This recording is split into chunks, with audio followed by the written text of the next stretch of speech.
Você já reparou que algumas pessoas simplesmente conseguem o que querem? Não é sorte, não é coincidência, é quase como se o universo obedecesse. Mas, e se eu te dissesse que isso não tem nada de místico? E tudo a ver com neurociência. Sim, existe uma explicação lógica, quase cruel de tão óbvia, por trás daquilo que chamam de lei da atração. E não tem nada a ver com fechar os olhos e repetir mantras na frente do espelho. O que ativa a manifestação não é o desejo, é o cérebro. Hoje eu vou te mostrar como a lei da atração ativa áreas cerebrais ligadas ao foco, à execução e, por mais que você duvide, ao próprio sucesso. Mas cuidado, depois que você entender isso, não vai ter mais desculpa para se sabotar. Vamos? Tem uma cena em Inception, sabe? A origem do Nolan. O Kobe vira pro Arthur e diz: a ideia é como um vírus, resiliente, altamente contagiosa e até mesmo uma pequena semente pode crescer. Essa frase me perseguiu por dias porque ela tem algo visceral. E aí eu fui atrás. Comecei a cruzar filosofia estoica, neurociência e até um pouco de física quântica, mas com os 2 pés no chão, tá? Nada de delírios místicos por aqui. E foi nesse mergulho que eu encontrei um padrão. Nietzsche já dizia que crenças são mais perigosas que mentiras. E a psicologia moderna confirmou. O que você acredita literalmente molda a forma como o seu cérebro enxerga oportunidades. E aí entra a tal da lei da atração. Mas não como a maioria acredita. A manifestação não é um pedido ao universo. É um comando ao seu cérebro. É como se quando você define com clareza o que quer, o seu cérebro começa a editar o mundo à sua volta para fazer aquilo parecer possível. Não é mágica, é sistema de ativação reticular. E eu vou te mostrar como isso funciona. Sabe aquele momento que você decide comprar um carro vermelho e do nada parece que todo mundo tem um carro vermelho? Não é que o mundo mudou, é que você mudou o filtro. E esse filtro tem um nome: Sistema de Ativação Reticular, ou para os íntimos, SAR. Ele é uma rede neural localizada no tronco cerebral.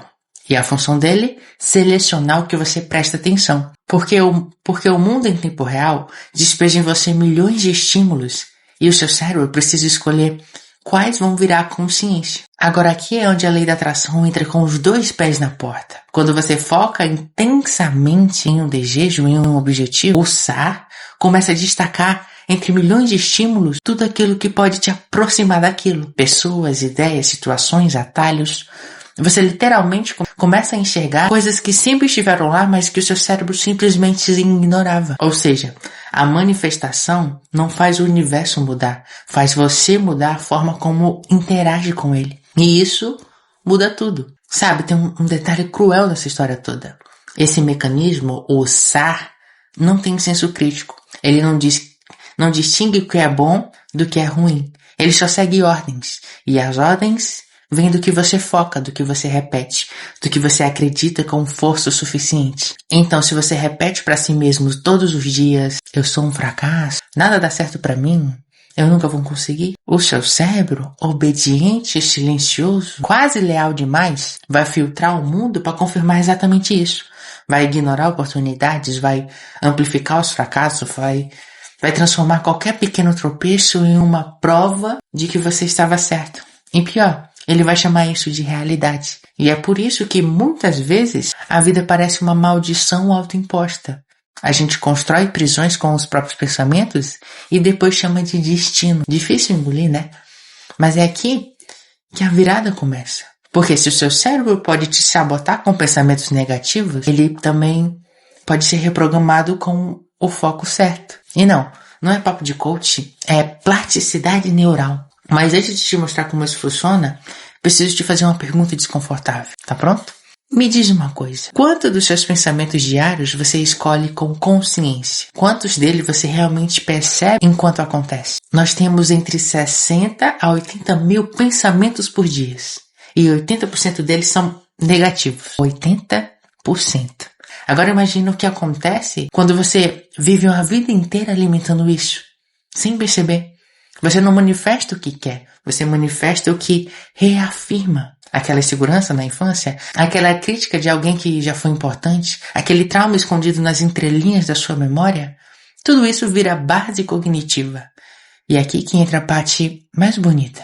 e mais perigosa da manifestação. Ela não é sobre pedir, é sobre instalar um novo padrão mental. E sabe o que é mais louco? O cérebro aceita. A neuroplasticidade permite que novos caminhos neurais sejam criados a partir de repetições conscientes. Ou seja, quando você foca com intensidade, clareza e emoção, você literalmente reescreve como a sua mente interpreta o mundo. Mas, e se você nunca tivesse parado para pensar no que realmente quer? E se no fundo tudo o que você quer manifestar for só o reflexo do que os outros disseram que é possível? É aí que o jogo começa de verdade. Tem uma frase do Carl Jung que grita nas entrelinhas disso tudo. Até você se tornar consciente, o inconsciente vai dirigir a sua vida. E você vai chamá-lo de destino. Isso me arrepiou a primeira vez que eu li, porque se a gente não assume o leme, o piloto automático vai fazer o que sempre fez. Repetir o script antigo. E aqui entra a chave oculta por trás da manifestação. Não basta desejar, você precisa ensaiar mentalmente, visualizar com riquezas de detalhes. Sim, mas não só isso, você precisa sentir no corpo como se aquilo já estivesse acontecendo. E aqui não é espiritualidade barata, é neurociência pura. Estudos de neuroimagem mostram que quando alguém visualiza uma ação com intensidade suficiente, as mesmas áreas do cérebro são ativadas como se estivesse vivendo aquilo de fato. Ou seja, você pode ensinar o seu cérebro a acreditar que já é capaz antes mesmo de dar o primeiro passo. É como se você enganasse o sistema e aos poucos o sistema começasse a funcionar ao seu favor. Mas tem uma armadilha sutil no meio desse processo. Algo que parece inofensivo, mas mina tudo por dentro. Quer saber o que é? A maior sabotagem que existe é desejar com a mente e duvidar com o corpo. Sabe aquela vozinha que sussurra logo depois que você afirma algo poderoso? Mas será mesmo? Isso não é pra mim. É bom demais pra ser verdade. Essa micro-dúvida é como um vírus invisível.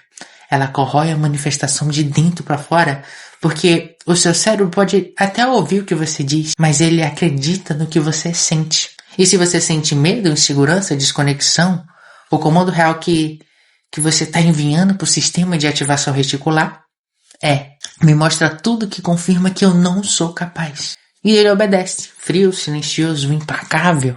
Agora respira fundo comigo. Imagina a força que você começa a gerar quando seus pensamentos, emoções e ações entram em alinhamento total. Quando o que você imagina ressoa com o que você sente. Quando o que você sente guia o que você faz. Você aciona o padrão neurológico de ação focada e começa a mover o mundo ao seu redor sem pedir permissão. É nesse ponto que a manifestação para de ser teoria e vira fenômeno. Mas ainda falta um detalhe. Um último ponto cego que quase ninguém percebe e que decide quem vai até o fim e quem fica pelo caminho. Esse detalhe é o ambiente. Você pode reprogramar sua mente, visualizar todos os dias, alinhar pensamentos, emoções e ação, mas se você continuar cercado por estímulos que reforçam o contrário, seu cérebro entra em curto-circuito, porque ele funciona por repetição, e o que mais se repete vira verdade. Então, se você convive com gente que ri dos seus sonhos, que só fala de problema, que vive reclamando, que te lembra o tempo todo do que não dá certo, você pode até estar querendo avançar, mas lá no fundo está sendo treinado para parar. Você não precisa cortar todo mundo da sua vida, claro, mas precisa aprender a proteger o seu foco como quem protege o fogo num vendaval. A manifestação não nasce no grito, ela nasce no silêncio, na constância, na disciplina de lembrar todos os dias quem você quer se tornar. E aos poucos o mundo começa a responder. Como um eco, como um reflexo, como se ele tivesse o tempo todo só esperando você dar o primeiro passo para dançar junto. Mas falta uma última coisa. Aqui vai a última verdade, nua, crua e libertadora. Você não manifesta o que quer. Você manifesta quem você é quando ninguém tá olhando. Porque o universo, ou o cérebro, se você prefere algo mais terreno, não responde aos seus pedidos, ele responde aos seus padrões internos. A forma como você fala de si, mesmo quando erra, as pequenas escolhas que você faz quando ninguém tá cobrando, a sua capacidade de continuar, mesmo quando não tem aplausos, nem like, nem prova de que vai dar certo. Manifestar é tornar-se. E se tornar é o processo mais corajoso que existe. Então, na próxima vez que você pensar em atrair alguma coisa, pergunta para si mesmo: o que em mim ainda está repelindo isso? Porque quando o interno muda, o externo não tem outra escolha a não ser se aliar. E se você chegou até aqui, talvez já tenha começado esse processo sem perceber. Agora me conta nos comentários o que você vai começar a manifestar com consciência. E se esse vídeo te fez pensar diferente, então você já sabe o que fazer, né? Curte, comenta, compartilha com quem precisa ouvir isso. E antes de sair, assista esse vídeo.